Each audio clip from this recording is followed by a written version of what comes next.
Who here struggles to explain what they do or what they want to do? Maybe you're planning on building a new online course or coaching program.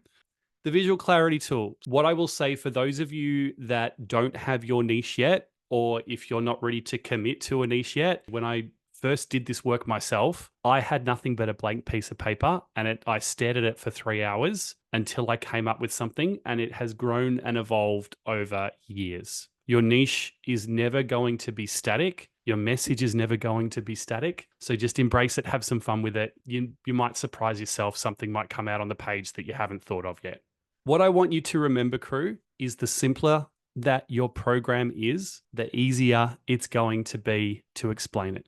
Most importantly, the easier it's going to be for you, the person that you're talking to, or the ideal client that's looking at your website or looking at a video intro of what you want to offer or whatever it is, the easier it's going to be for them to connect with what you're offering. We tend to have a bit of a tendency to go overboard and over explain. And as you're doing that, people start to cross things off in their mind. Oh, yeah, I don't need that. Oh, I'm not in that space yet. Oh, that's not an issue for me. So, what I want you to remember is the more high level you go with this, the easier it's going to be to get them to commit to jumping in with you. Here's a couple of really cool facts. When people are looking at your stuff, or if you're having a conversation with someone about your program, they only remember about 10% of what they hear. People remember on average 20% of what they read. And people, however, remember a massive 80% of what they see. So you now understand why a visual clarity tool is so crucial, because visual data is processed 60,000 times faster than textual data in your brain. If you're having a conversation with someone, or if I was running this session and all I was doing was talking to you the entire time and there was no slides, no pictures, no statistics, it's going to be a lot harder for you to retain the information. The visual side of things is really going to support you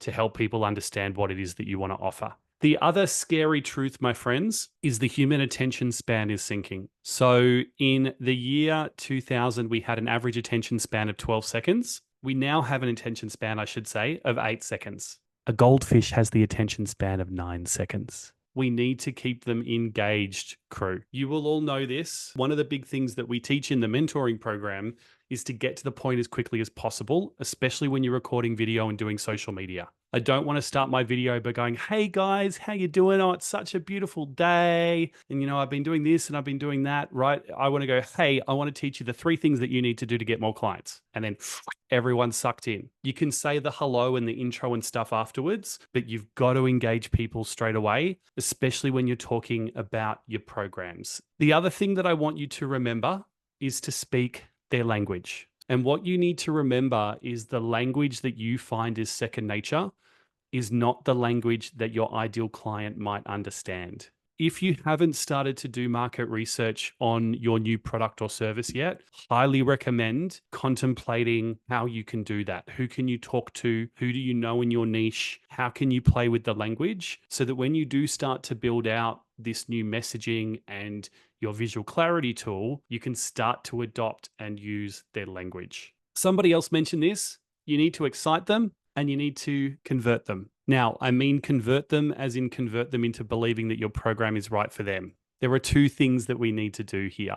You want to have images, you want to maybe show examples or talk to people, tell people stories. That's a really fantastic way to explain your program and how it works. But most importantly, you want to talk to the result. People will buy for 2 reasons. They will buy because the pain is so great they want to get out of it, or they will buy because it's so juicy and sexy that they must have it. Yeah, think of those crazy people that stand at the front of the Apple store when there's a new iPhone that's pretty much exactly the same as the iPhone before, but they'll stand out front of the Apple store for 12 months. For 12 months, that's a long time, for 12 hours because they want to be the first person to get the new iPhone. I don't know about you. I'm not a fan of digging into people's pain points. I want to sell the transformation. And this is also the thing that you want to be that you want people to connect you to as well, right? Especially in when we're talking niche and visual clarity tool, all of the things that you bring up in the visual clarity tool need to be stuff that they want to get to. So we don't want to mention things like overwhelm, anxiety, stress, no leads, poor business, whatever it is. It's not that you're addressing the problems. You want to be talking to, hey, we're going to create these solutions. You can definitely talk to their problems and pain points during a sales conversation, but please make sure your messaging is always future focused, talking towards what they want, because that means that they want you because they know that you can give it to them. The next thing that I just wanted to mention to you all, 3 is a psychological convincer. If you give someone 1 fact about something or 2 facts, they're probably not going to quite believe it. If you give them 4 or 5 facts, you're overcompensating. So 3 is a psychological convincer, and you will see this all the time. Look at the coaching program names, look at schools that you go to, look at book covers. Yeah, everybody uses the power of 3, whether it's 3 words, 3 sentences, whatever it is, it's a psychological convincer. I definitely would like you to consider, as you're playing with your visual clarity tools, the titles that you give your courses and your programs, can you factor in the power of 3? Hey there, thanks for tuning in. If you enjoyed this video, please be sure to hit like so that we can share it with amazing entrepreneurs just like you. And don't forget to hit the bell icon so that you never miss another level up strategy that could completely change the game when it comes to growing and scaling your business. We love supporting and helping entrepreneurs to take things to the next level. So be sure to comment below, let us know your questions or the other videos that you would like us to do, and we'll see you on the other side.